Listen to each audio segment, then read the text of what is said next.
Star Network is here.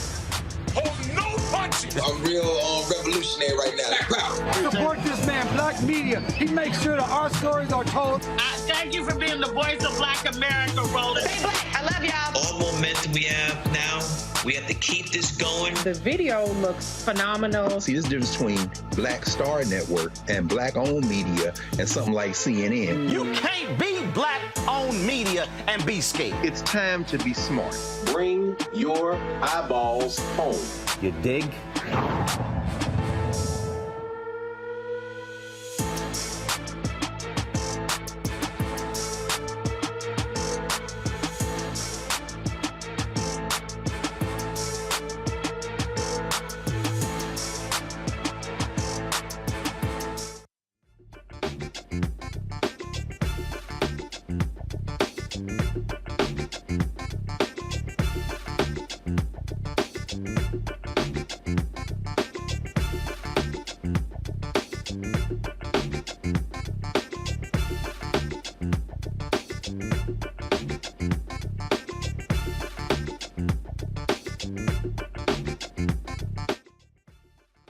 Coming up on Roland Unfiltered on the Black Star Network. Mason, Tennessee, they got help from the NAACP in Tennessee. They have now settled the Tennessee Comptroller. We'll tell you the latest out of Tennessee. Karine Jean-Pierre, she replaces Jen Psaki, becoming the first Black woman to serve as White House press secretary. Also, folks, there's a settlement. First of all, we'll make sure we got the audio. You should be able to hear me. You're not able to hear me here? All right. How we get audio there? Are we there? All right, folks, let's go to the top of the show again. Today is Thursday, May 5th, 2022. Coming up on Roland Martin Unfiltered on the Black Star Network. Mason, Tennessee got help from the Tennessee NAACP. They've now settled their case with the state comptroller. Will tell you exactly what has happened there. Also, for the first time, an African-American is going to be the White House press secretary. Karine Jean-Pierre was named to that post today. We'll tell you about who she is and the history she is setting. Also, South Carolina Senator Lindsey Graham, well, he got all the smoke he was looking for today's Senate hearing when it came to the testimony of Amazon workers. Wait till we show you what Christian Smalls told South Carolina Senator. The wrongly convicted Indiana man will receive $7.5 million, the largest settlement awarded to a wrongfully imprisoned plaintiff in Indiana.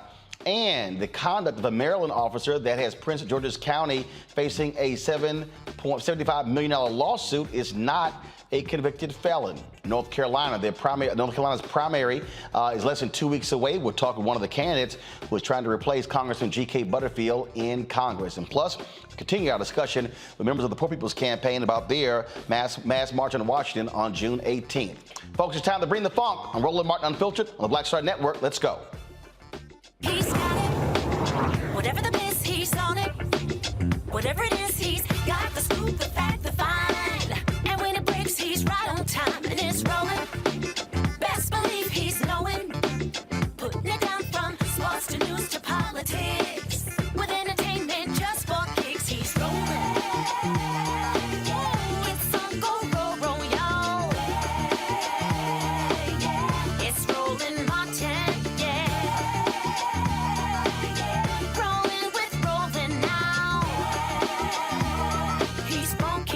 He's real, the best, you know he's Roland Martin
All right, folks, we've been telling you about the story out of Mason, Tennessee, where the Tennessee Comptroller wanted to take over the finances of the city because of misappropriation of funds. Well, they got sued by the Tennessee NAACP, and now a settlement was reached today. Let's talk about that with one of the leaders there in Tennessee. NAACP also just a moment ago sent out a press release announcing this. The president of the NAACP in the state, Van Turner, joins us right now, representing Mason in their lawsuit. Van, how you doing? Doing very well. Thank you. All right, so tell us about this settlement between the state and Mason, Tennessee. Well, the lawsuit accomplished what it was set out to accomplish. The town of Mason still preserves its charter. As you know, the Comptroller asked that the town relinquish its charter, and that's what started everything. So they preserved the charter. Point two, the monthly obligations that they have to pay back to their water sewer fund was cut in half. We're talking about going from a $10,000 payment down to a $5,000 payment.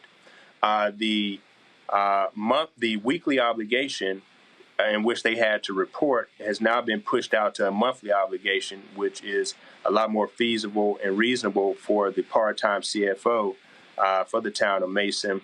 The $100 expenditure cap has now been pushed out to $1,000 because there was very little that any town or city could do that was under $100. And mind you, they had to ask to spend over $100, and that was them asking,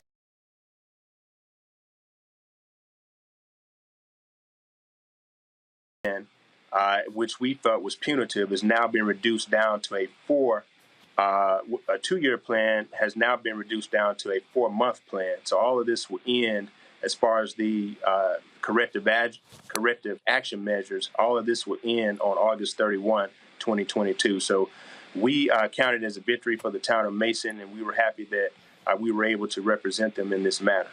How have city officials responded to this news? They are elated. What we are doing on Monday is having a town hall meeting at the town of Mason that would take place at approximately 6:30. We will be in attendance to support the town. Mayor Gooden and Vice Mayor Rivers are very happy with the settlement. I think the town is happy, and this allows the town to be in place for all the opportunities that the Ford Motor Company project will yield. And that, of course, was the most important thing, because it was the economic impact this plan is going to bring and how Mason is going to benefit. That's absolutely correct. So this is a $6 billion project for the Ford electric vehicles that's really coming to really 4 or 5 miles away from Mason. Mason is a key player as far as the economic development of this West Tennessee area. And so what is of importance is that they're going to have to run a pipeline from the Ford Motor Company to the Mississippi River to treat their water. As I stated before, for any project of this magnitude to take place, you have to bring in the good water and you have to take out the bad water. And the town of Mason had a very valuable sewer treatment permit. And so they are big players because of this permit that they hold, as far as what's going to happen with the development of the Ford Motor project, as well as the development that will take place around the town of Mason and in these other areas. Contractors are moving in, real estate developers are moving in. They're looking at developing the land, and they're going to need the water treatment to be successful in their developments, and that's why Mason is so critical to what's about to take place there. All right, then. Well, look, this is certainly good news, and we certainly appreciate the work the Tennessee NAACP has been doing to ensure Mason gets justice and isn't screwed by the state of Tennessee. Thank you very much. Thanks for reporting on this story. I appreciate it. Thanks a bunch. I was going to bring him on my panel, Dr. Larry Walker, Assistant Professor, University of Central Florida, Dr. Greg Carr, Department of Afro-American Studies, Howard University, and Crystal Knight is a Democratic strategist. Greg, I'll start with you. Look, we've been covering this from day one. This is why all the people, I love hearing people who say, oh, you know what, I don't see what the NAACP is doing. Well, this is an example of why supporting civil rights organizations organizations matters because Mason could not afford to fight the comptroller. They didn't have the resources. And so by having the Tennessee branch of the NAACP step in, that's what allowed them to be able to take the state to court to reach this settlement. That's absolutely right, Roland. And again, everybody, please, you hear Roland say this over and over again. You say you can't be black media and be scared. You've got to support independent media. You've been covering this all along. This week, everybody's shocked to see the Supreme Court draft opinion in the abortion case. Well, guess what? That's what courts do. And the brother you just had on, who leads the NAACP there, was in court. They were in court in Davidson County, my hometown, Nashville, in Chancery Court. And I believe they scared the hell out of the Comptroller's office because they filed an equal protection claim. There are two white little schools, the towns, Jellicoe and Van Buren, who are 93 and 96% white, whose finances weren't in as bad shape as you've been covering now for a couple of months now, who were not taken over, who were given different deals. But, you know, the thing that I'm interested in now, and I think we all are interested in, will be to see how the town of Mason will benefit without being disadvantaged. I hope they're at the table. Because one of the things finally that we see when you see these kind of takeovers often is that these little towns are put at risk. So if they've got to pump that water out, we got environmental racism concerns. We've seen this happen with highway construction through these little towns when they're taken over by the counties. And I got to believe that part of the reason they were trying to get their hands on Mason was so that they could run some of this stuff through there, and it would disadvantage the town, but it would benefit the county. So I guess we'll see what happens next. And Crystal, I talk a lot on this show about having strong black institutions. And when we have strong black institutions, then we're able to fund lawsuits, to be able to pay lawyers. We talk about it with black-owned media as well. And having that expertise is crucial to be able to assist, whether it's a Mason, Tennessee, whether it's a majority black school board, whether it's individual complainants. And so I'm always trying to get people to understand why, when we as African Americans support our institutions with our dollars, when we are demanding our fair share of resources, when it comes to corporations, when it comes to government, the result is that we are then able to fight back when we have situations like this. Absolutely. And I think just for some greater context as well, it's important to, share that Van is not only a lawyer and he's the president of the Memphis chapter of the NAACP, but he's also an elected official. And so he understands politics at its core. And so that's just another nuanced thing that he's able to bring to the table when he's going to fight on behalf of this city. But the other thing that you mentioned is that, the institutional knowledge and having strong black institutions, it is important. And a lot of times we, complain about institutions, we complain about people being in charge or that these organizations aren't doing anything until we absolutely need them. And so this town is 45 minutes outside of Memphis, which is where I'm from. And I'm thankful for the leadership of Van, who also was very instrumental in the Take 'em Down 901 movement, which removed Confederate statues out of downtown in the city of Memphis, which was also co-led by Tammy Sawyer, another county commissioner and activist in the city of Memphis.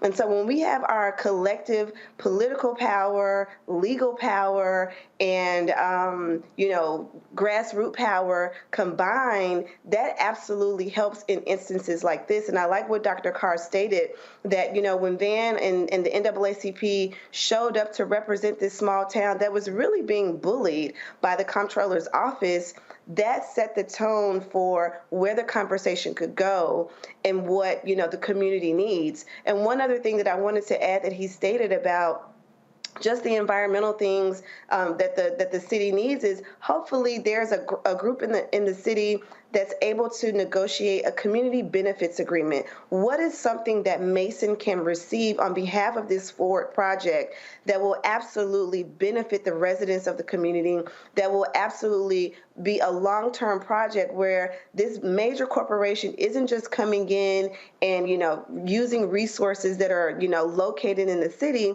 but what are things that they can partner with? Is there a local school? Is there a project? Is there a community center or a park or anything that's tangible that people can say, because this project has come to this city, our community has benefited from it, and we have a better X or Y because of that. And so that's another thing that without that kind of leadership, people don't know what to ask for. And so I'm really just thankful that this is at least heading in the right direction, and hopefully the outcome will be great.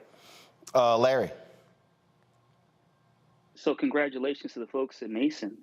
We covered this a few weeks ago and talked about this in great detail, Roland. So first, I want to give you a shout out because you talked about the importance, and Dr. Carr talked about this, the importance of Black media, because I don't remember really seeing this story anywhere else. And if you hadn't covered this story, the result that we've seen now may not have occurred. So this is, once again, the importance of your platform and speaking the truth when it comes to issues that impact the Black community.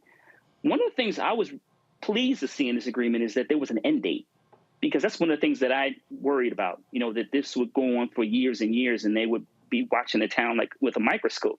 But the fact that it has an end date, I think this is really great. Once again, congratulations to NAACP and all their work and efforts and all the grassroots folks.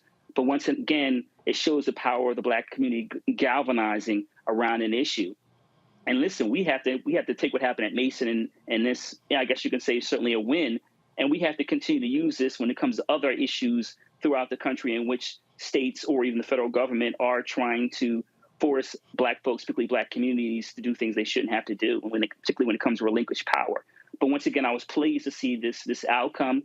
But I want to also say, Roland, that we need to keep a close eye on this situation because we can, this kind of could be a bait and switch, right? So we see this agreement, we turn our heads, and the next thing we know, the state, once again, is coming after the folks at Mason. So I would say that we need to continue to watch this issue over the next several weeks, several months, and several years. So I often talk about Dr. King's book, Where Do We Go From Here, Chaos or Community? And one of the things that he said in that particular book, there were 4 institutions that were positioned to liberate Black people. He said the Negro Church, the Negro Press, Negro fraternities and sororities, and Negro professional organizations. That's what he said. And he said all of our institutions have never fully committed themselves to Black liberation. But what he said about about the Negro Press, Greg, he said specifically, he said, do not fall back towards the conservative, maintain a position of militancy. And there were a lot of people who were tweeting about Mason, Tennessee. There are people who were tweeting me saying, you should be talking about this here. And I'm like, you don't even watch the damn show. We are talking about it. We've had the vice mayor on the show multiple times. We had the NAACP state conference, the Memphis chapter on as well. And when people yesterday, when I was talking about the SWAC conference, people were like, man, why are you dogging the SWAC? I said, no, I'm not dogging the SWAC. What I want is, I want strong Black institutions. I want strong HBCUs. I want strong conferences. The SWAC, the presidents, the MEAC announced today where they reaffirmed their commitment, the 8 schools, to maintain the MEAC conference. But what's interesting to me is, Greg, we have way too many people who love to spend their time saying somebody needs to do something, and we are the somebodies. We are the ones who can actually do that. Look, I get it. I totally understand systemic racism. I totally get all of those things, but we also got to be honest that a lot of times we are getting in our own selves' way. We're getting in the way in terms of not supporting our institutions. And so I'm not wasting time talking about what this person ain't doing or this person, all these folks who call themselves new Black media, but ain't covering nothing, ain't sitting and advancing the ball. What we have to have is we've got to have strong Black institutions, because I am tired of Black people talking about us surviving when we should be having thriving conversations. That's exactly right, Roland. And one thing no one can accuse you of doing is sitting still. We know we're in commencement season. I think, I know I've lost count at how many HBCU commencements you've spoken. But you stress this over and over again. And, there's going to be a lot of bright-eyed young graduates walking across the stages across the country at our HBCUs. And I'm concerned, as somebody who is on a faculty at HBCU, that our institutions aren't doing enough to prepare these young people to understand that it isn't just about individual success. It is about that type of institutional strength that you're talking about. And when we talk about media particularly, we're looking at the New York Times, the LA Times, we're looking at the Washington Post, we're looking at investigative journalism taking hits, hit after hit after hit, newsrooms shrinking, budgets shrinking, crack reporters being driven off of payrolls and finding themselves trying to start blogs or start websites. Meanwhile, what you've been doing, not as a one-man gang, but virtually a one-man gang for a very long time, but as you got that support from the community and now have begun to gain momentum in getting those advertising dollars and pushing forward, you're bringing on staff, and you talk about this over and over again, to do investigative journalism. I think what we just heard with this case with Mason is essential. And Crystal, you're absolutely right. While these long-established institutions like the NAACP and like the institutions that Dr. King talks about, and where do we go from here, are always going to be important, it really is going to take grassroots action, because we know if they conceded this, as you say, Doc, as you say, Dr. Walker, if they conceded this, they've already put into motion the plan to do what they were going to do anyway. It would have been easier to run a pipeline through the middle of Mason if the county was in control. But you better believe that Ford has already been in collusion with the state of Tennessee and everybody else to try to figure out how to get their agenda done. Now, who will stop that? Who will expose it? Who will give, in the words of Ida Wells, the light of truth? If not the black media, there will be no one.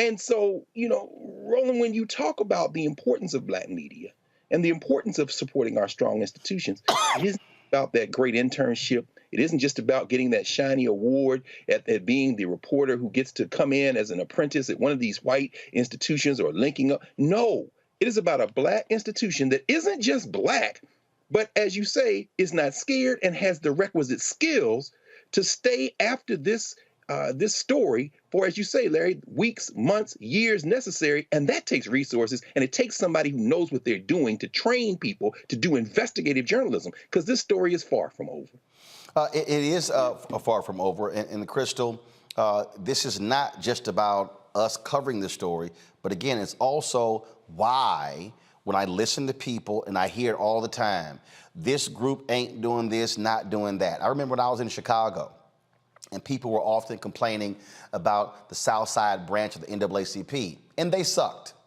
They did, and I said it on the air. I said to the leadership.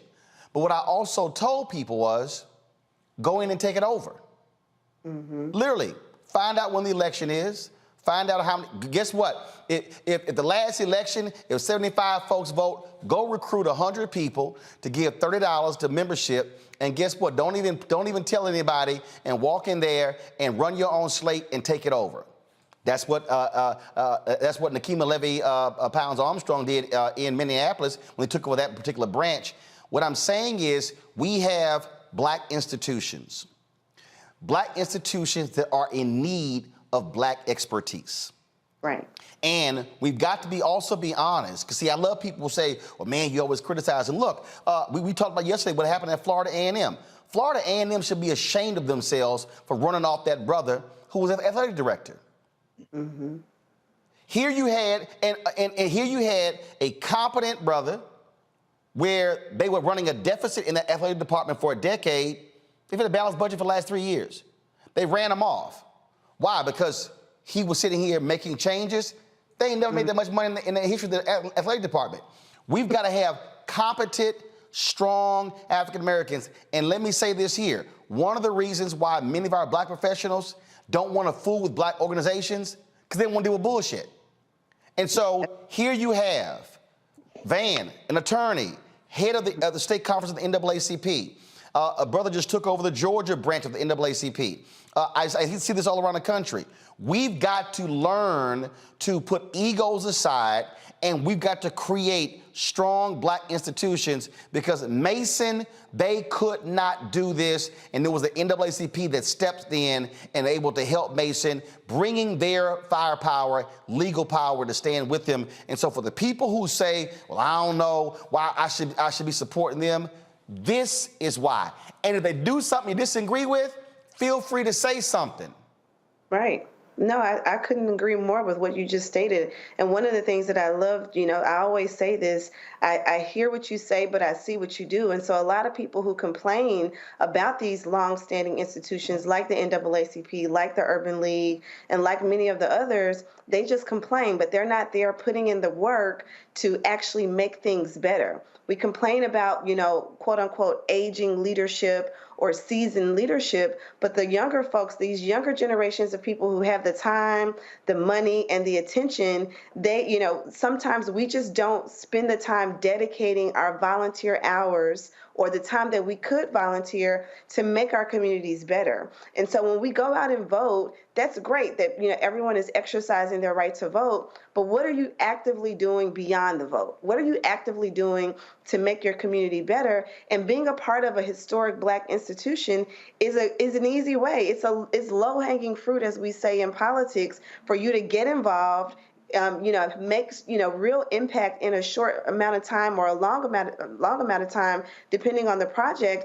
But I couldn't agree with you more. HBCUs, Black institutions, these are the places where people should be pouring their dollars and their talent into. I can't, you raised that about people's talent. There are lawyers and doctors and, professional people, and these institutions need those types of resources, and they need it at a pro bono basis, because if we're going to fight these systemic things and these systemic challenges that are happening across the country, not only in Mason, but just nationally, we need people to go into these institutions and say, I am willing to help, move this agenda forward so that it will better the community that I live in, instead of trying to move out into suburbia areas and assimilate with folks who don't care about us and don't look like us. And so I just want to affirm what you stated, that we need to have more people volunteering, stepping up, being a part of these institutions. And that particular point right there, Larry, people have to understand that when you look at most of our Black organizations, these are volunteer organizations. There are 2,000 NAACP branches all across the country. These are not paid positions. They are volunteer positions. So when people are criticizing what folks are not doing, what they don't understand is these people are actually volunteering their time. Some of these people are volunteering 20, 30, 40 hours a week. It essentially is the equivalent of a full-time job. And so I just want people to understand that when we start saying, well, where are you, where are you, where are you? Larry, people have to actually grab a mirror and say, where are you? So, Roland, in our conversation, I'm thinking about one of the principles of Kwanzaa, collective work and responsibility, right? That's what we're talking about. And it's important, the point you're making about volunteer hours. I serve as chair of a HBCU Foundation board, and it's a lot of work. But you do the work because you love the institution. You want to see HBC, for me as HBCU alum, you want to see HBCUs thrive. And you talked about the NAACP and many of our other organizations. You're right. It's a lot of work. It's a lot of staying up in the evening. It's also about putting your hand in the soil and talking to folks in the community. Because we know, we also have issues in terms of the class issues sometimes in the Black community. We need all, especially now, we need all hands on deck about what's happening with Black folks. And we obviously talking about Mason. But once again, folks are always criticizing nonprofit organizations, particularly those, like you said, founded by Black folks. But there's a lot of work that goes on behind the scenes and not, getting on TV or not the press conferences, et cetera. And the other thing I want to mention, Roland, you talked about Black media, because I want to bring this full circle. From the crisis to what we're talking about on your platform, traditionally Black media has played a critical role in, once again, identifying key issues in the community that are happening, and we have to remember that. And so folks who are watching this need to make sure they support this show so we can talk about more issues relating to communities like Mason and various other Black communities to make sure we get the word out. And once again, the idea of collective work and responsibility so we can come together and make sure we fight on these issues. And again, we are looking, and here's the deal, y'all.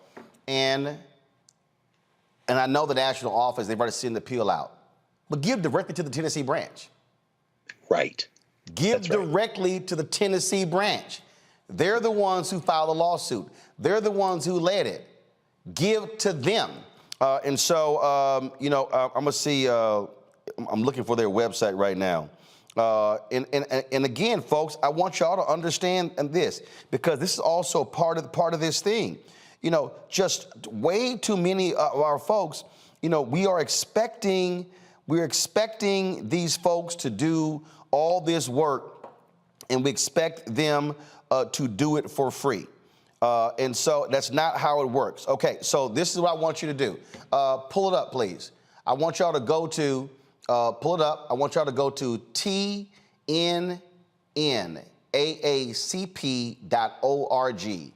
TNNAACP.org.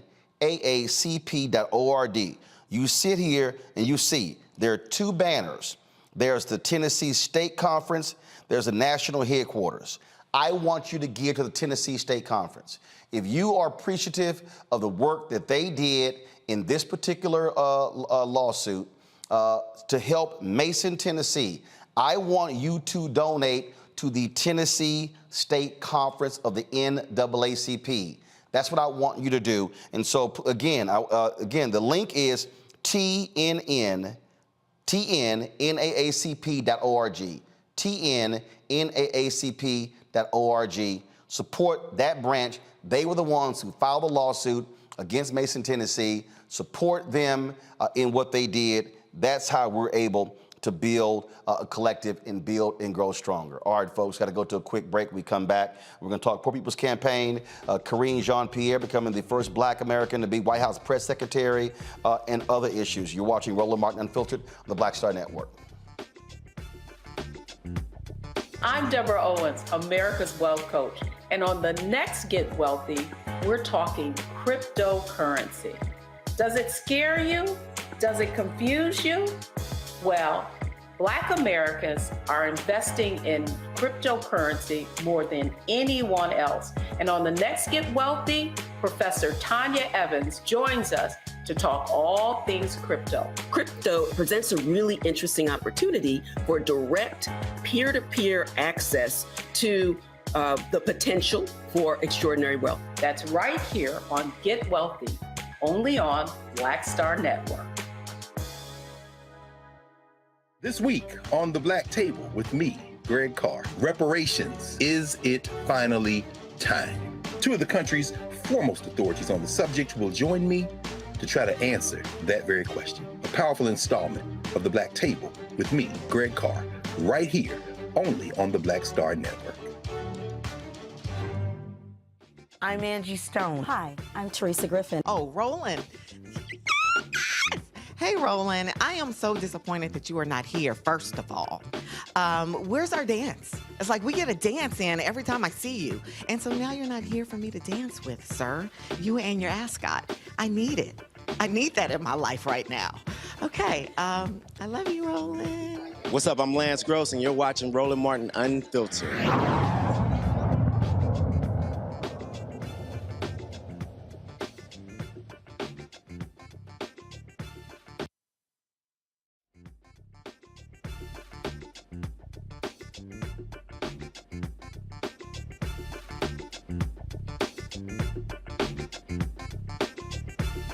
Today on Capitol Hill, there was a congressional hearing where they were talking about Amazon workers. And Christian Smalls, the brother who led the effort to unionize an Amazon location in New York. Remember, they were saying, they said, oh, please, we welcome him doing it. Well, they actually won. Well, there was an exchange on Capitol Hill between him and Senator Lindsey Graham. So here's some of what Senator Graham said. Then we're going to show you what his response was. So play this. This committee is taking a very dangerous turn under your leadership, to be honest with you. You're singling out a single company because of your political agenda to socialize this country. Every time I turn around, you're having a hearing about anybody that makes money is bad. The government needs to grow beyond our ability to pay for it. And we're going to have an election on your ideas here soon, and I can't wait. As to the process, there's a process in this country. If you feel like the law has been violated in your efforts to unionize the workforce, you can file a complaint. People will have a hearing. There's a process to debar companies who engage in illegal behavior. There is a process. This is a political process here. This is an effort to get an outcome you want, using the United States Senate as your vehicle. This is very dangerous. You can have oversight hearings all you like, but you've determined Amazon is a piece of crap company. That's your political bias. They're subject to the laws of the United States. They shouldn't be subject to this. If we get the committee back, we're not going to do this. We're going to talk about how to save Social Security, keep Medicare from becoming insolvent, how to change the structural problems of our debt. I'll talk to you about climate change. What happens if you electrify all the vehicles in the country? What does that mean for power producers? I'd like to work with unions. Got an uncle who was a vice president of a union, paper mill union, to bring jobs back into America. I'd like to work with companies, unions, and the private sector to become energy independent again. All right, y'all. So that's Senator Lindsey Graham. Well, here's how the brother responded to Lindsey. First off, I want to address Mr. Graham. First off, you know, it sounded like you was talking about more of the companies and the businesses in your speech, but you forgot that the people are the ones who make these companies operate, and that we're not protected, and that the process for when we hold these companies accountable is not working for us, then that's the reason why we're here today. That's the reason why I'm here to represent the workers who make these companies go. And I think that it's in your best interest to realize that it's not a left or right thing. It's not a Democrat or a Republican thing. It's a workers thing. It's a workers issue. And we're the ones that are suffering in the corporations that you're talking about, in the businesses that you're talking about, in the warehouses that you're talking about. So that's the reason why I think I was invited today to speak on that behalf. And you should listen, because we do represent your constituents as well. So just take that into consideration, that the people are the ones that make these corporations go. It's not the other way around. So as the current interim president of the Amazon. Why is that important? Because you just saw the contrast. You saw Senator Lindsey Graham whining and complaining towards Senator Bernie Sanders about how he's leading this committee and, oh, corporations are bad. And here you have workers, low-wage workers, sitting right there, and Graham doesn't give a damn about them. He literally is more concerned about the hurt feelings of Amazon, which is owned by the world's richest person, a company that does billions upon billions upon billions, and there are workers who literally are fighting for better wages and benefits. If you want to understand the contrast between today's Republican Party and some Democrats, because you got some Democrats who sound just like Lindsey Graham, then you saw it right there. That's one of the reasons why the Poor People Campaign, why they have been so aggressive in mobilizing and organizing over the last several years, and that's why they're going to have the mass march taking place in Washington, D.C. on June 18th. And a little bit later, some of those workers went to the Oval Office to meet with President Joe Biden. But President Joe Biden has been unwilling thus far to meet with impacted low-income poor workers aligned with the Poor People's Campaign. And the White House needs to do a hell of a lot better and stop being afraid to meet with poor people. If you can meet with CEOs, if you can meet with industry leaders, if you can meet with the military-industrial complex, well, you damn sure President Joe Biden, Vice President Kamala Harris can meet with poor people in the White House, in the Oval Office, discussing their issues. Joining us right now is Kelly Smith with the Poor People's Campaign out of New York. Kelly, glad to have you. I mean, that exchange right there, when I saw it, told me everything I need to know about the Republican Party and how they feel. They claim they are about the working class. And they literally have these white working class people in Ohio, in Pennsylvania, in Michigan, believing the BS of Donald Trump and the rest of them when all they're doing is literally driving the agenda of the Chamber of Commerce. Yeah, I mean, absolutely. I mean, that exchange is shocking but not surprising. It's repetitive. It's what we see constantly from our elected officials, really on both sides of the aisle often. You know, I was struck in particular that Senator Graham, you know, had to immediately point out some relative that is a union worker, is that if that somehow validates him or gives him more authenticity, and yet he's not willing to meet with or talk to or listen, more importantly, to the workers right in front of him. And yet this is what we see time and time and time again from officials. They don't want to be confronted with the folks who can actually present the solutions to the problems, the people who are being impacted and know the solutions, and they don't want to meet with them because then they might have to change course on what they're doing. Absolutely. And again, when you're talking about 140 million low-income poor workers in this country, that is a constituency. And as we're seeing so many, the wealth increase, we're seeing the value and the worth of billionaires greatly increase, and we're seeing the bottom workers, we're seeing it decrease. You know, I would think President Biden and Vice President Harris would be running to meet with the Poor People's Campaign, because that literally can turn the tide in the next election if you're addressing those workers and their issues. Absolutely. And we saw it in the last election. You know, we did a huge mobilization campaign to get out more poor and low income voters who are not being listened to, whose issues aren't being addressed.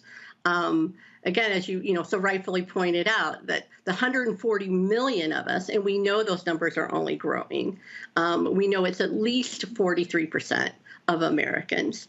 And, you know, small upticks in voting among that powerful, powerful group changes elections. And so you would think, if nothing for self-serving reasons, they would be wanting to reach out and talk to us and talk to folks. And yet there is just hesitancy across the board. You know, we never hear poverty truly talked about.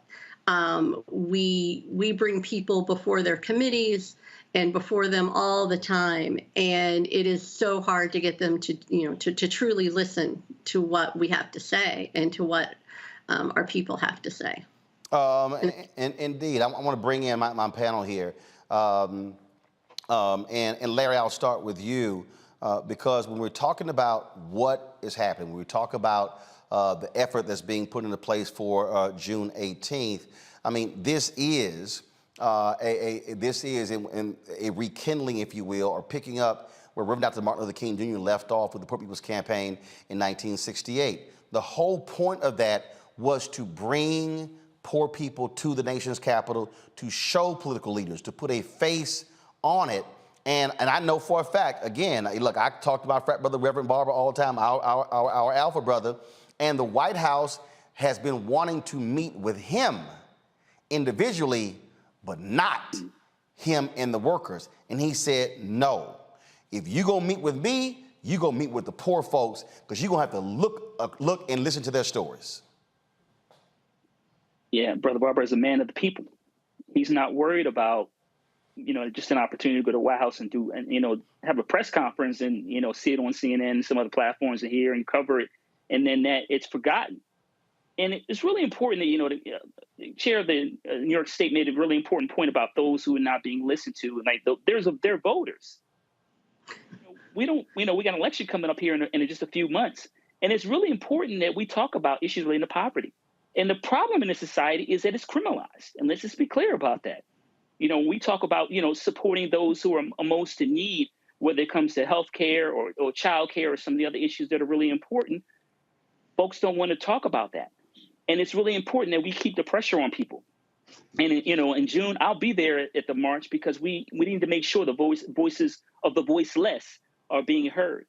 And, this is, once again, we see another situation in which, the federal government, particularly leaders at the White House, are ignoring the people who want to be voters. But, like my colleague said, they're not being listened to. And Roland, let's be clear, this is not new. This has been going on for generations in terms of not listening to the working class. The other thing is important in terms of these issues relating to Amazon and unions. Amazon is a union buster. They've been actively, since the company was started, trying to prevent Amazon workers from unionizing. This is a huge victory. And I'm from Philadelphia, which is a big union town, and I recognize how important this victory is.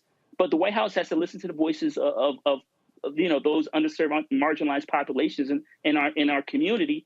And also, like I said, they have to stop trying to play it safe and making sure they're inviting, not only just Brother Barber, but, the folks that he's working with throughout the country to bring these issues to the forefront.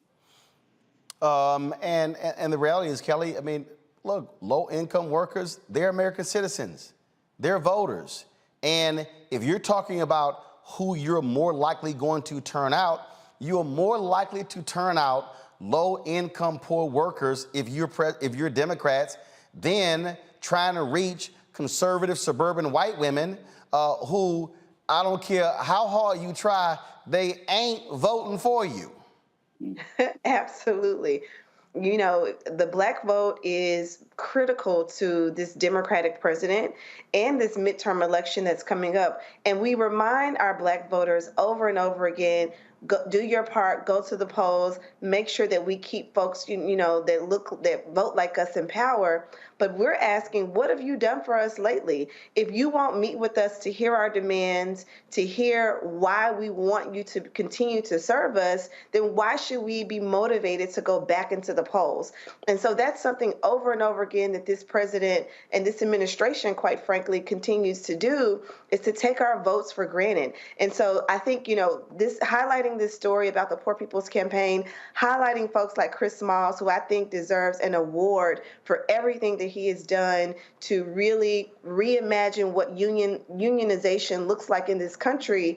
Those are the voices that we need to be uplifting, not the voices of our elected officials who have not passed anything, who have not made the economic conditions for working people in this country better. The economic conditions over the last 2 years have gotten worse because of the pandemic.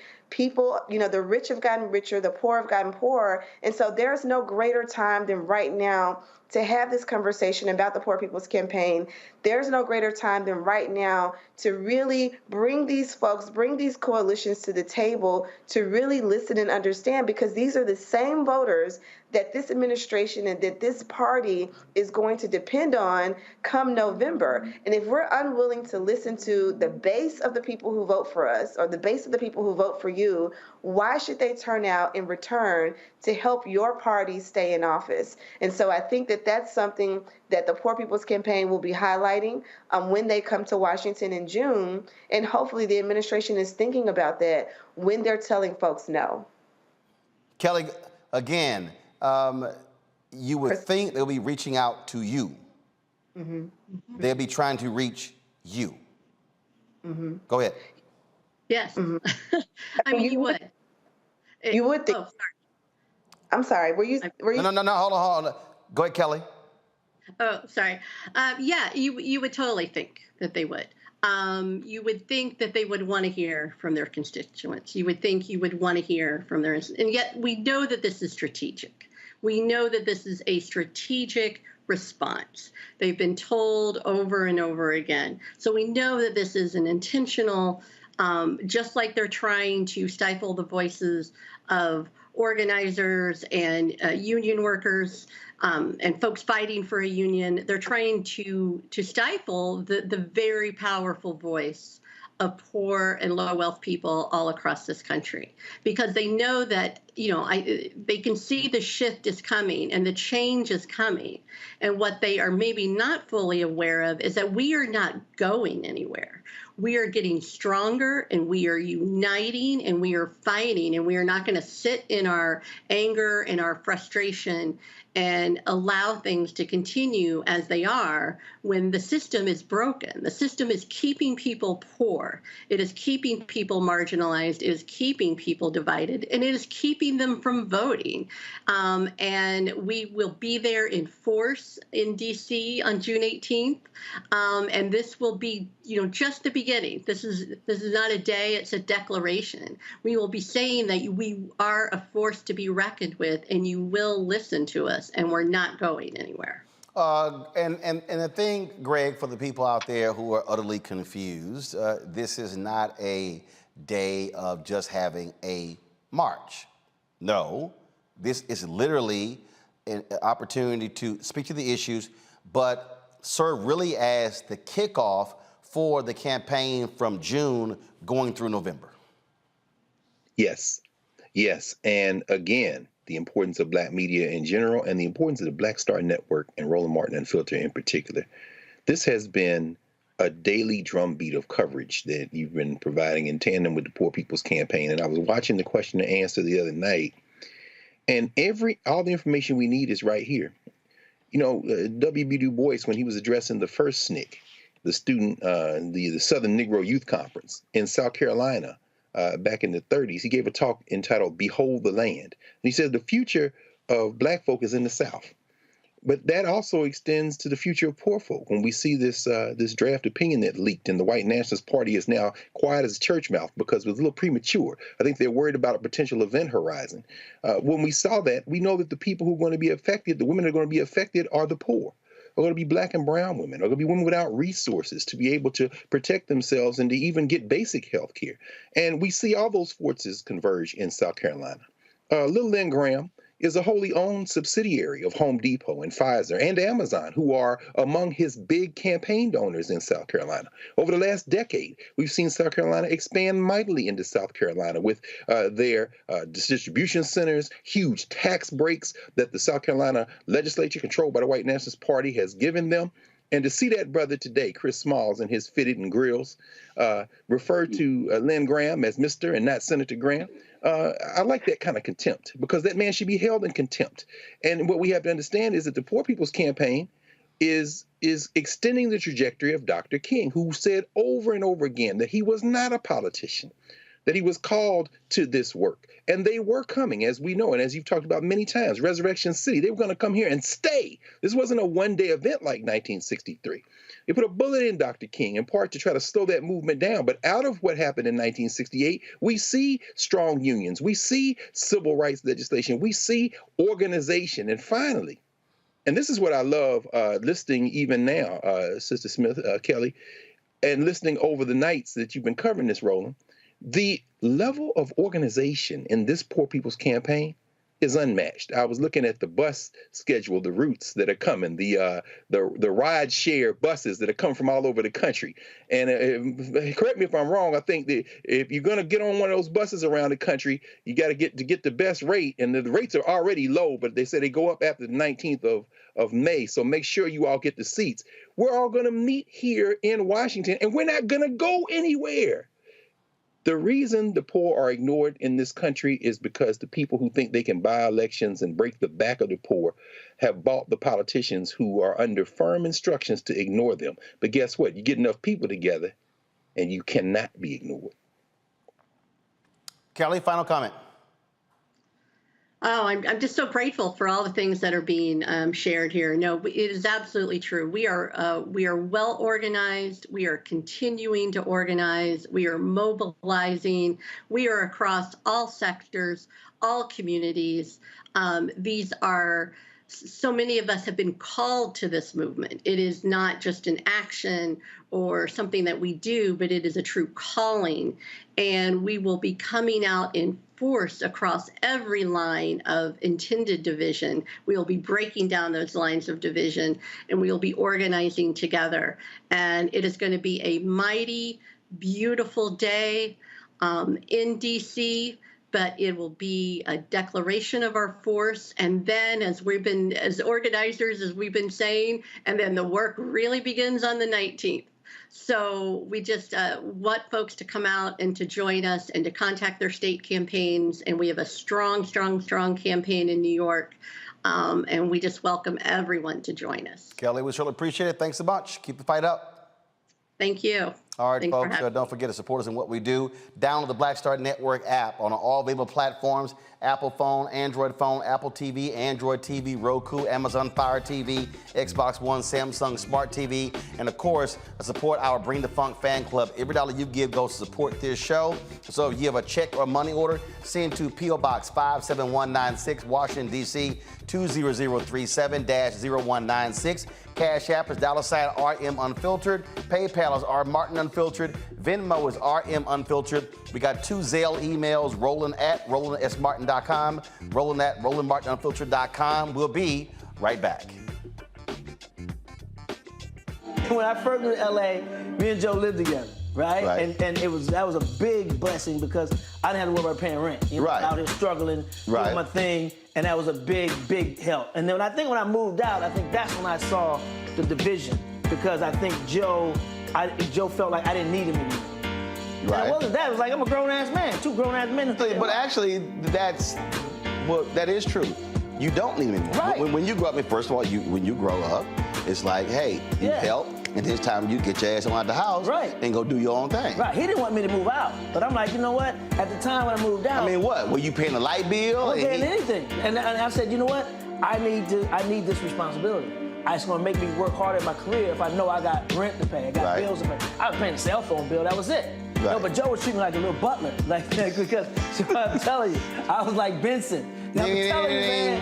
Please fetch me some water. He was using Jedi mind tricks. Yo, man, you still make them good grilled cheese sandwiches you made when you was little? No, you don't. Next thing I'm at the stove, flipped it, and then it dawned on me, tricked me again, got me again.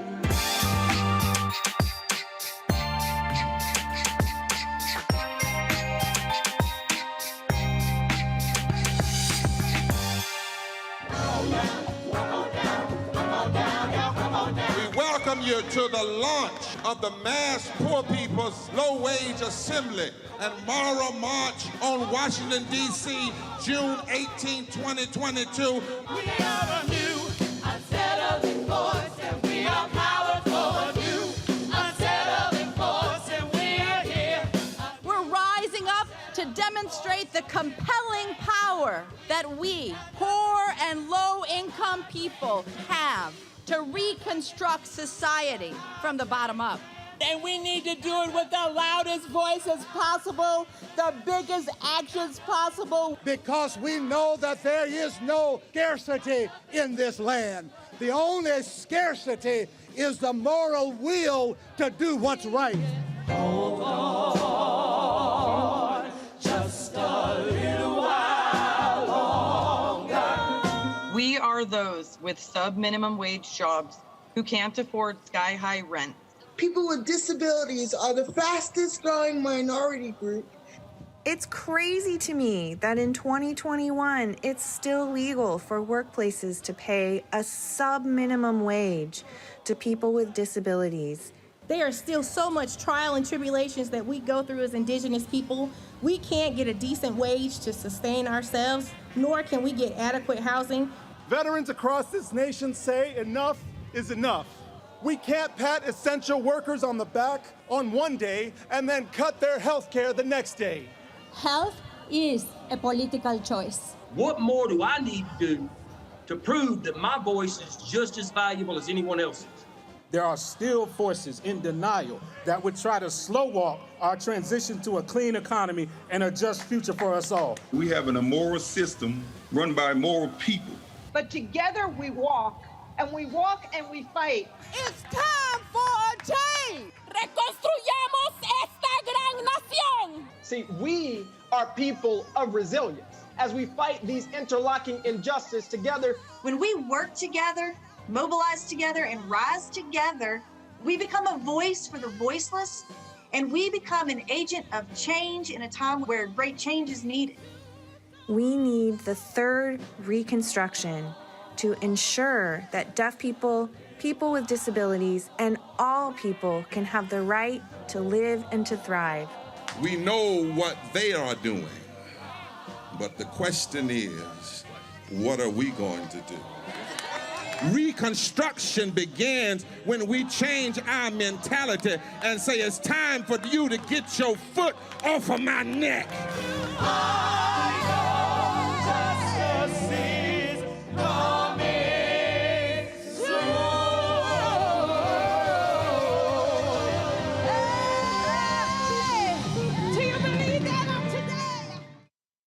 Hi, I'm Vivian Green. Hey everybody, this is your man Fred Hammond, and you're watching Roland Martin, my man, Unfiltered.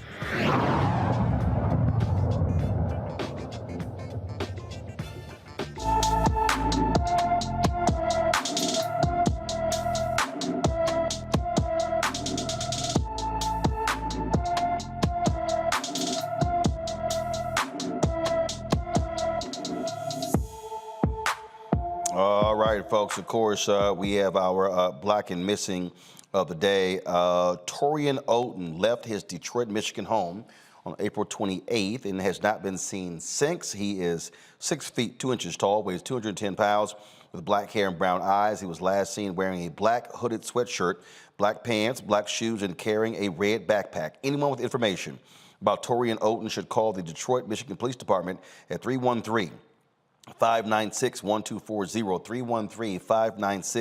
313-596-1240.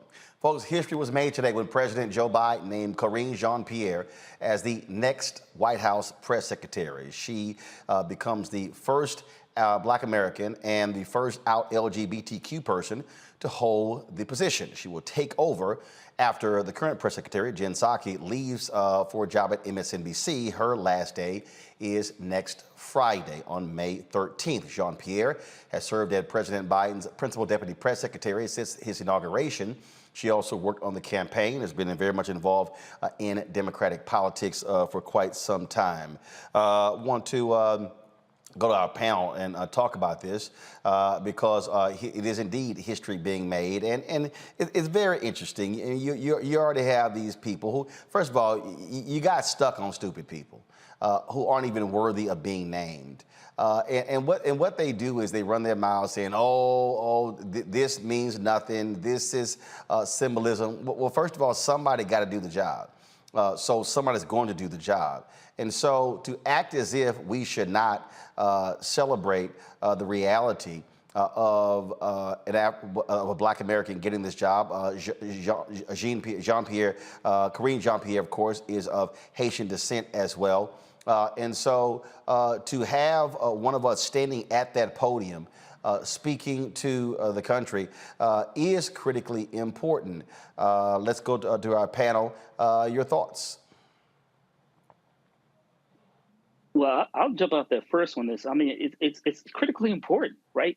And President Biden talked a lot about, during his campaign and the things that he would do. And so one of them, obviously, is seeing a Black woman out in the forefront every day, speaking to the press. This is going to be critically important.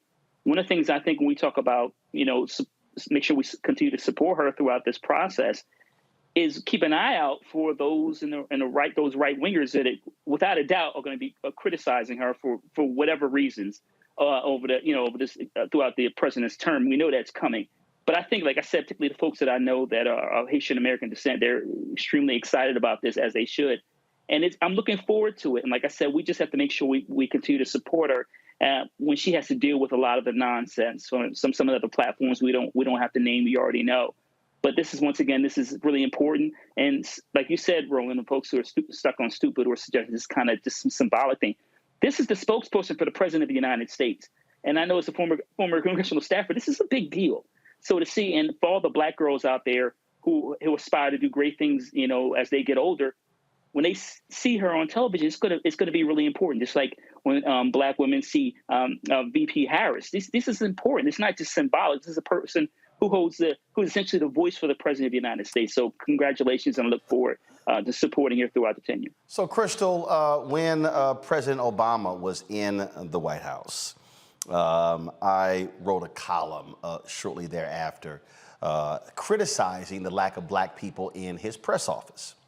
And I got a call from Valerie Jarrett, and she said just left the Oval Office, and the president is not happy. I said, what's the problem? She's like, well, Robert Gibbs came in, waving your article, and he said that attack on his press office is an attack on him. And I said, no, come back. Go back to 7. No, boxes. Leave it like it was, please. So here's what I find to be interesting, Crystal. So they called me up talking about it.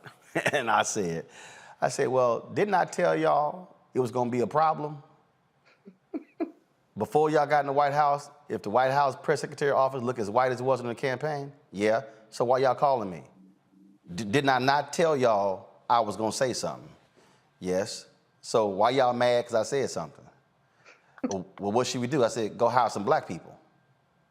Now, I get a phone call from Corey Elons, and I knew what his job was. He was over black media, and I never forget. I was at my townhouse in Chicago, and I said he called. I said, stop.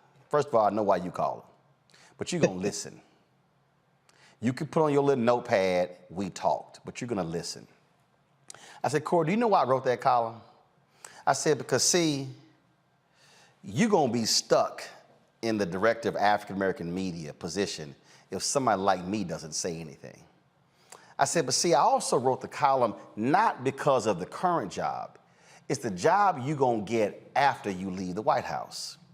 Right. See, for everybody who's watching, I just need y'all to understand, Robert Gibbs, when he left the White House, he became the global communications director for McDonald's. That means that he was responsible for the entire team. When you look at the other press secretaries, they've left, and I forgot one of them who was with Obama. I think Jay Carney. He may have gone to run the communications team at Uber. I mean, we can go on and on and on. Everybody listen to me. Listen to how I think. When you are seen to be deputy press secretary or White House press secretary, it's the job you get after where you can literally change the face of a company's communications apparatus. Folk leave that job and they become executive vice presidents. They run multinational corporations. So when you say, well, it's not that really important, this is how you also break the glass ceiling in corporate America, because you transition from a position of power to a position of power. Absolutely. When you leave the White House, where you're not even making $200,000, you then are going and you're going to go. So Karine is going to go from this position, no matter how long she has it, to a major position in corporate America, where she then will be making significant dollars, stock options, be able to hire other people doing the exact same thing. So for all the fools out there who are simply saying, oh, this is just symbolism, that tells me you know nothing about power. That tells me you've never sat at the table of power and you have no idea how power works. Crystal. I, agree with you, Roland, because, one of the things that we love to talk about when it's, a white person in the position is how great of a job they do and how, they've broken major milestones. But when it's a black person, we automatically diminish the role. Well, it's not that important. It's not that big of a deal. Why is this administration focusing on another black woman, even talking about Ketanji Brown Jackson. But what people don't realize is that when you have a black person that is in a position like this, not only is it representation, right? It's aspirational for people like me and other black women in this country who may only dream about working in a White House, being the spokesperson for a president of the free world. But also, she will help shape the narrative wherever she goes after the White House. And that's what's really important. And you brought that up when you're talking about, Robert Gibbs and others who've gone on to these major corporations, because we've seen corporations make really bad mistakes as it relates to marketing for black people in this country. We've seen them have terrible campaigns, quite frankly, as it relates to black people and brown people in this country. And so I'm excited about her being in this position because because you're right.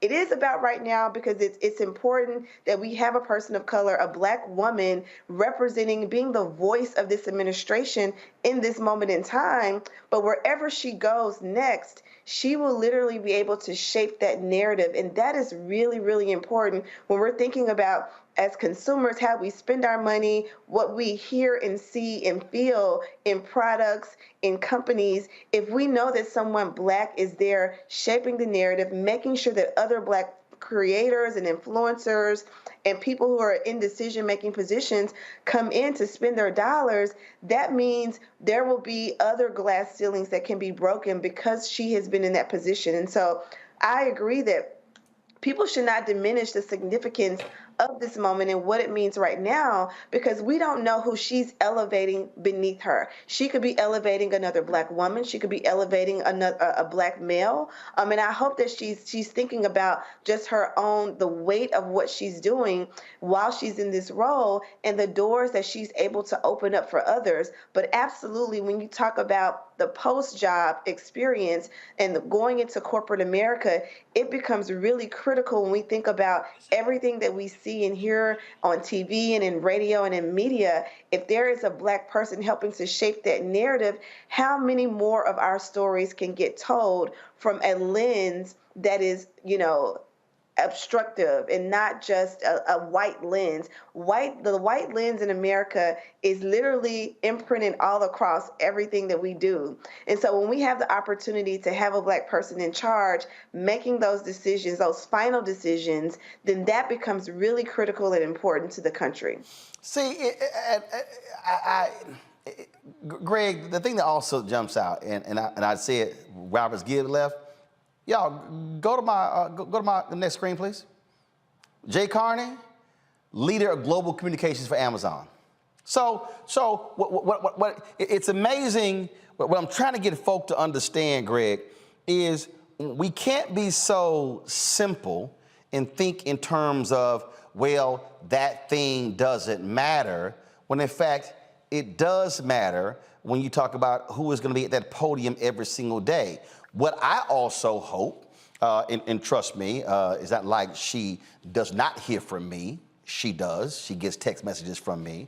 I would also hope that Karine, being in the job, is going to actually bring the work of the Department of Justice Civil Rights Division to the podium, be able to speak to some other issues out there. Because also, she's now in the room. She's now communicating directly with the president before she goes out. And we always talk about having a seat at the table. Oftentimes, we're on the outside. This is also what happens when you're actually at the table. She is the last voice. His voice will be the last one, because when she communicates, she's literally speaking for the President of the United States. That's absolutely right. She is speaking for the President of the United States of America. And we have to remember that. To the world. And that is exactly right. But this is the thing we have to remember. One of the most difficult things I think we faced in the last 50 years or so has been an increasing confusion over the nature of representation and collective progress for our people. We all know that the President of the United States and presidential administrations obsess over disciplined messaging. And Sister Jean-Pierre, congratulations. I think she's the second Black woman to stand behind that podium. If I'm not mistaken, the first one was Judy Smith in George H.W. Bush's administration in 1991. Judy Smith didn't speak for Judy Smith, and Karine Jean-Pierre does not speak for Karine Jean-Pierre. They speak for an administration, so it can matter. It should matter. But will it matter? That is an open question. And of course, your relationship with her goes back far, and you know this better than any of us, who she calls on in the room, who she allows to have information, even as the White House press pool lobbies and jockeys. We need to see, if it's going to matter, Black folk who are not just Black, but who are messaging, who are asking questions, who are getting information to our people, advanced. And she certainly wasn't alone in the White House. This time last year, the New York Times was reporting, for example, that she was being prepared as a possible replacement. Well, is it a replacement when MSNBC is basically the revolving door for Democratic administrations? Because Jen Psaki's headed over there and Karine Jean-Pierre came from there here. But Simone Sanders was there. They were saying, well, maybe Simone Sanders. Ned Price at the State Department was potentially mentioned. But Karine Jean-Pierre has outlasted them all. That is indeed an achievement. But here's where I think we have to always remember. The Biden administration must be pushed. And if Karine Jean-Pierre gets up in the morning and says, boy, I wish I could say this, she's going to be limited by what that administration sends her out there to say. And that administration will only be pushed if we push it. So a lot of her potential success is going to be directly connected to what we do outside of elected people and politicians to press this administration to do some things on our behalf that they, up until now, have proven either unwilling or incapable to do. And that includes messaging, by the way, Roland, which you keep telling them over and over again. Oh, absolutely. And again, I mean, you got the usual fools out there. Oh, she ain't one of us. She's Haitian American. First of all, y'all fools don't even realize that when Obama was in there was a guy named Patrick Gaspard, who was the political director, Haitian American. See, he was sitting here advocating for issues, and your dumb ass didn't even realize it. See, that's why I keep trying to tell people, y'all gotta watch some stupid people who some of y'all follow, because they know nothing about politics, and all they do is just bump their gums and literally are leading y'all astray because they know nothing. And so we absolutely celebrate Karine getting the top job of the White House press secretary. Look forward to her doing some great things in that position.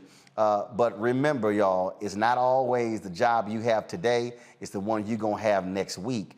So you got to be thinking broader and playing chess. Some of y'all can't even play. Hell, y'all can't even play marbles. We come back. We'll talk to a sister who's running for Congress to represent North Carolina. That's next on Roland Martin Unfiltered right here on the Black Star Network. So do me a favor and think for 1 second about your mother.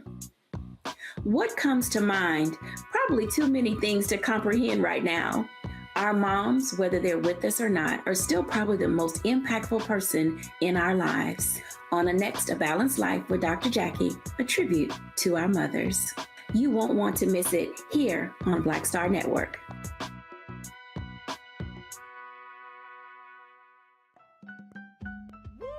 We're all impacted by the culture, whether we know it or not. From politics to music and entertainment, it's a huge part of our lives, and we're going to talk about it every day right here on The Culture with me, Faraji Muhammad, only on the Black Star Network.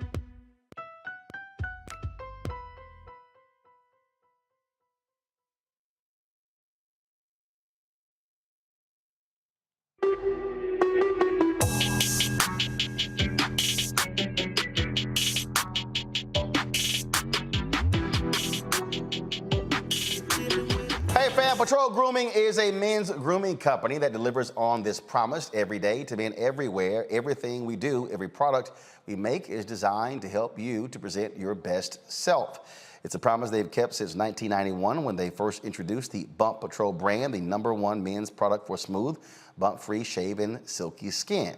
Millions of customers count on their exceptional skincare products, which can be found at more than 30,000 retail stores in more than 50 countries around the world. Now you can have exceptional beard and skincare products are as unique as you are. Fellas, as we prepare to head back out into the world of COVID restrictions being lifted, it's time to get our groove back on, so you can visit patrolgrooming.com to order a Patrol Grooming box. Use the discount code #Roland30, ROLAND30, for a 30% discount at checkout. We certainly support Patrol Grooming being a sponsor of Roland Martin Unfiltered and the Black Star Network. This week on the Black Table. Doc, you did that wrong. Reparations. Is it finally time? Two of the country's foremost authorities on the subject will join me to try to answer that very question. A powerful installment of the Black Table with me, Greg Carr, right here, only on the Black Star Network. Hi, I'm Gavin Houston. Hey, what's up, y'all? It's your boy Jacob Lattimore, and you're now watching Roland Martin right now.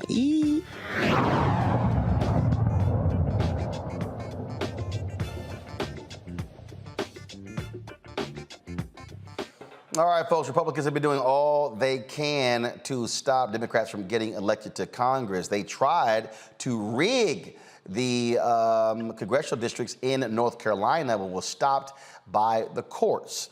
They severely broke up the districts of Congresswoman Alma Adams as well as Congressman G.K. Butterfield. Congressman G.K. Butterfield announced that he is retiring.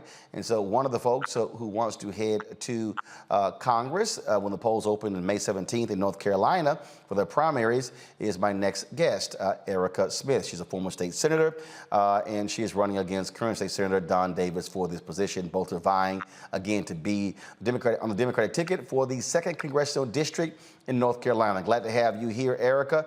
Now, you initially were going to run for United States Senate, but then when Butterfield announced his decision, you shifted. Why? I shifted because it's so important that we understand that North Carolina is one of the states that's ground zero. I endorsed my former fellow contestant in that race, former North Carolina Supreme Court Justice Sherry Beasley. We know that there are no Black women currently serving in the U.S. Senate. And two of the reasons why I shifted is because, first and foremost, we need to have a strong Black woman representing in the U.S. Senate. And so I'm certainly tipping my hat off to her. Secondly, when Congressman Butterfield announced that he would be retiring upon the release of the gerrymandered districts, I knew that this was a district that I love, and this district needed somebody to step up, someone to step up who could win, someone who had a demonstrated record of beating every Republican and outperforming Democrats in this rigged congressional district. For this district, it is 41% African American, Black and brown people, and we know that we are not going to let Republicans steal our voices, steal our votes, and steal this district from us. And I'm the strongest candidate who can keep blue. One of the issues that has come up in the last couple of days, obviously it's gotten heightened, is you going after your opponent for his position on Roe v. Wade. Absolutely. Roland, reproductive health care is on the ballot in North Carolina's 1st Congressional District. I served with my opponent in the state Senate when I watched him with such appall vote with Republicans to block women's reproductive health care. He voted to defund Planned Parenthood. He also voted to criminalize doctors who provide abortion services. I know that this is a decision that must be left only to a woman, her doctor, and her God. What also is critically important for the 2nd Congressional District? What is it that you are going to deliver if you elected? I'm running on a rural New Deal. Historically, this district has been one of the most impoverished in the country. And because of my skills as an engineer, I understand re-engineering policies to make them work just as well in our rural centers as they do in our urban centers. I represented 11 of the 19 counties in the 1st Congressional District. Every last county that I represented under my tenure for 3 terms in the state Senate became less economically distressed because of the historic appropriations, investments, making sure that small businesses could grow and thrive, running on universal broadband, universal health care, making sure that we have clean air and clean water. This is a district that is a birthplace of the environmental justice movement. This is the congressional district that was first represented by Congresswoman Eva Clayton, the first Black woman to serve this since Reconstruction. And she is supporting me in this campaign. She's voting for me in this campaign because she knows I am the best on the issues. Another critical issue is that my opponent voted for a racist voter ID bill. He was one of only 2 Democrats to vote on that racist voter ID bill to rob African Americans of their vote. The court ultimately struck down the bill as unfairly targeting African Americans. But yet we know that this is a district that's 41% African American, and it is critical for us to have a voice and to have a true Democrat who's going to fight hard on the issues that matter most to us. Questions from our panelists. Crystal, you first. Well, one, thank you for running and thank you for serving in the state Senate. You talked about just, you serving 11 of the 19 districts. And once you were, as you were serving as a state senator, they became less economically distressed. Oftentimes when people run for office, they create legacy projects. And so just staying on the thread of the economic challenges or things that you want to improve in the district, what is one thing that would stretch across the 19 counties that your district represents that you could see as a legacy project that even after you're gone from the seat, your tenure would render this district, better off because you had served? Definitely, it is my work with farmers as well as my work with small business owners. I am a Main Street Democrat that understands the importance of keeping our rural communities revitalized. And so through my work, we worked on an initiative called Ramp East, and it was Rural Advanced Manufacturing Projects, which is a legacy project to bring those jobs back to the 19 counties that have been shipped over to China. I'm also running on the legacy of a Rural New Deal, the right to repair for farmers. And this Rural New Deal is historic investments in infrastructure, historic investments in universal broadband. Believe it or not, the broadband connectivity in this district is atrocious. It's about 21%. And so we know that that disenfranchises students from online learning. It disenfranchises patients who need the access for telemedicine care. It disenfranchises small businesses who need to grow. We deserve more than a dollar store economy and a GoFundMe healthcare system. So I am definitely fighting to keep these rural hospitals open. I am the candidate in this race who started the legacy of Medicaid expansion, filing bills for North Carolina to expand Medicaid, and that would help us bring in revenue, create jobs, and cover, hundreds of thousands of working adults in this district, many of whom who work but cannot afford health care. Another critical issue that we know that we're fighting in this race, there's a lot of money pouring in from a Republican super PAC, and it's pouring into our race trying to steal the election from the people. But we know that the people, we have dreams, and our dreams are bigger than their money. So I am running on that legacy of historic appropriations and growing rural economies, and that's so critical for this nation to continue to be the strong nation that it is. Larry. Yeah, so you talked about you represented many, in terms of many people who are already currently in the district. Can you talk a little bit? You talked about how your policy positions differentiate from your colleague, and obviously we've had this week the issues relating to Roe v. Wade. Can you talk specifically about how when you're out campaigning, how you plan on talking about that issue in terms of your position when it comes to Roe v. Wade compared to your colleague who you're running against?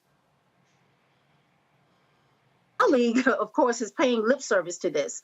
Not only did he vote with Republicans to block women's reproductive health care freedom and to criminalize doctors who provide abortions, but he doubled down on that by voting against our Democratic governor, and he voted with Republicans to overturn the veto on this. And so when I'm talking about this issue, I'm coming from the perspective of being a woman who had to make a difficult decision.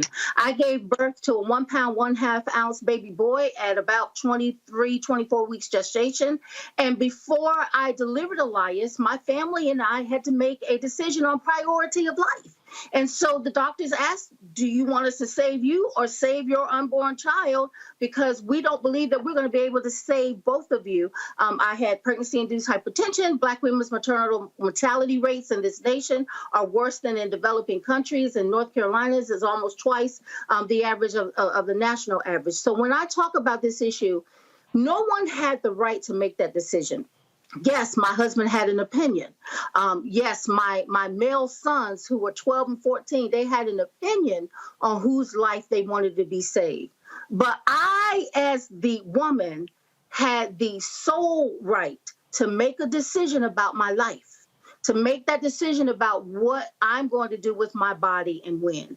And so I firmly, as a faith-based leader, I talk about this issue from the perspective of understanding what it is to be pro-life choices. And that takes into account the life of the mother, the life of the unborn child, and the people that I pray with, my neighbors that I go to church with. They all believe that that decision should be left to the woman, her doctor, and her God. It's plain and simple. Greg Carr. Thank you, Roland, and thank you, Senator Smith. It is, it is rather absurd for your opponent to now say that he would certainly vote to enshrine women's right to choose and reproductive health when the record speaks for itself. So clearly he's desperate. And so thank you for answering Dr. Walker's question the way you did. With an eye toward the general election, let's claim that you're going to win this primary and go forward. Davis has been out here telling people that his brand of, I suppose you might call it conservative Democrat, whatever that is, would be more electable in the general election. What is your strategy? And you've mentioned the money flooding in to try to stop you, of course. But what would be your strategy in the general election in what is being projected, if I understand correctly, as the most competitive district in the state, thanks to this terrible gerrymander? Thanks to this terrible gerrymander, but I was under a similar gerrymander in 2018, and Republicans threw everything they could at me. I am the only Democrat in this race who has defeated every Republican on the ballot, and that is because I have spent 20 years building a broad working class coalition with my strong relationship with farmers, my strong relationship with people of color in this district, with indigenous people. So that's what I know will get me through the general election, as it has done every time. When you run on the economic populism, understanding what we can be done for rural investments to make this an area that our children don't have to just, be able to grow up in, but they go off to college, they get a degree, and they can't even come back because there are no jobs. And so it has been that strong record of delivering historic appropriations, more appropriations than any other Democratic senator for their district. And with this rural district, this was the only rural district that Governor Roy Cooper won in 2016 when he was elected. And that is because this is a district that has been well organized, and we have brought communities together on economic development, on delivering jobs, on health care, keeping our rural hospitals open, expanding Medicaid, because there is a lot of support on all sides for expanding Medicaid in this rural district to save our rural hospitals and create jobs. So that is the path for victory to us. I've never lost a general election, and I don't plan to start now. I am the only Democrat, and that's what internal polls are showing, that has the best chance of winning in November. Do we want to send to Congress another obstructionist? I mean, we need to ask ourselves these questions. I am so tired of us, supporting these Democrats that get to Washington, D.C., and they block Biden's agenda. Senator Joe Manchin, or, in this case, it will be Don Davis. He stood against our Democratic governor more than any other Democrat in this state. And with the critical issue of Roe v. Wade and women's reproductive freedom, we cannot allow the election of the most anti-choice Democrat in the entire General Assembly. All right, then. Erica Smith, we certainly appreciate it. Thank you so very much for joining us here in Roland Martin Unfiltered. Thank you for having me. All right, thank you so very much. All right, folks, our final item here, as I was coming into the office today, a lot of folks have been commenting on social media, various reports that YouTube star, social media influencer Kevin Samuels had passed away. We've made phone calls to the Fulton, he lives in Atlanta now. We made phone calls to the Fulton County Medical Examiner's Office. We were told moments ago that they could not confirm nor deny that they have someone named Kevin Samuels there in the medical examiner's office. And so all these people who are saying this confirmed, we have not gotten any confirmation. Nothing from him or his family or the folks who he works with. And so just want to let you folks know, this is why, folks, look, Twitter is excellent at killing people off. Okay, we saw before people that they say somebody has passed away, somebody is cheating on somebody has gotten fired. Folks, we don't run with that nonsense. We don't run with any of that. And so our job is to correct that. I remember when Tina Marie, when people were commenting left and right, no one had actually confirmed whether or not she had passed away. And I remember Kim Whitley had posted something. I called Kim Whitley and we were talking about it. And she said, we called her publicist. Her publicist said, hey, Roland, I talked to Tina yesterday. And I immediately was like, well, that was yesterday.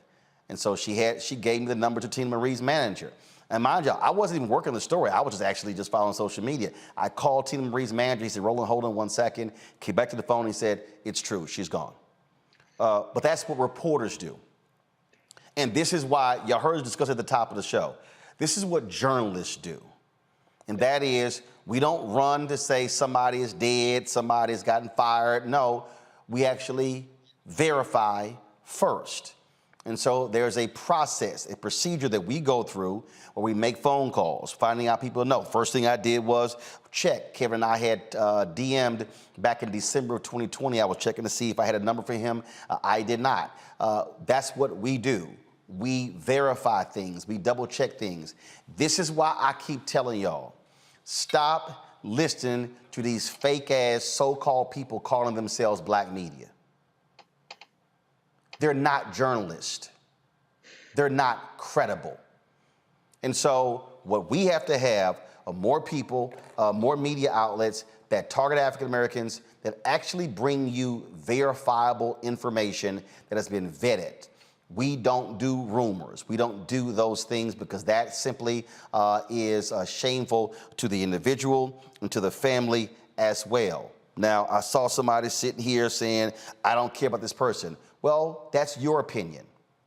The reality is, okay, he's got 1.42 million YouTube followers, more than 1.1 million on Instagram, thousands who actually watch and listen to him. And so the fact of the matter is still a person who is a newsmaker, whether you like it or not.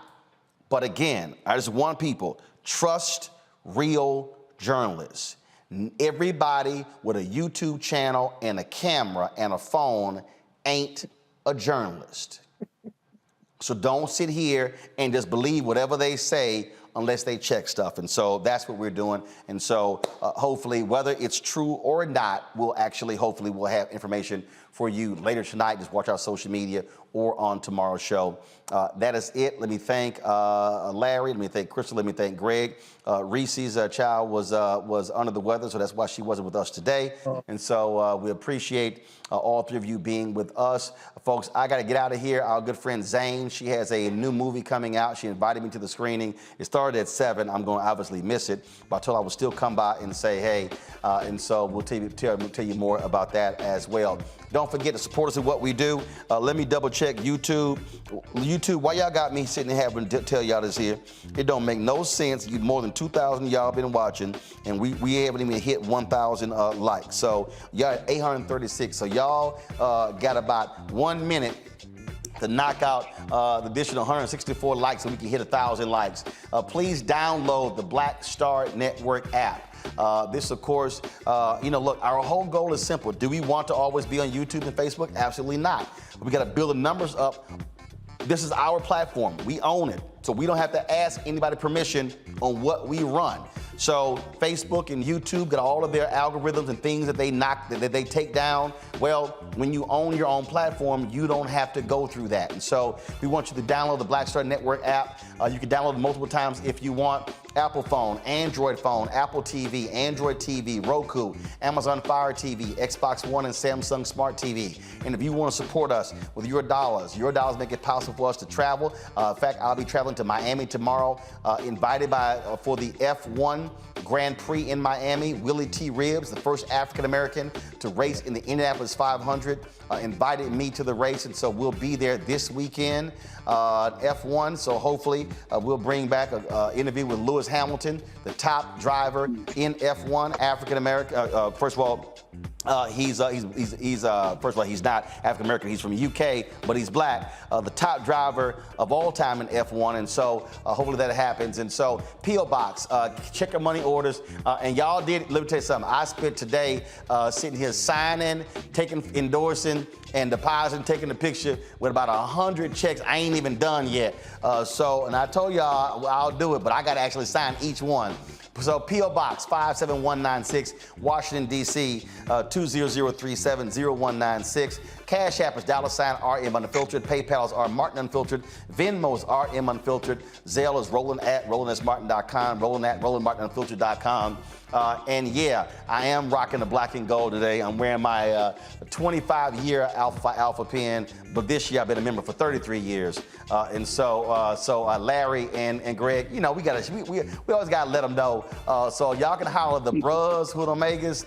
Y'all know the real brothers. That's right. It's 06. I'll holler at y'all later. Holla! Come on.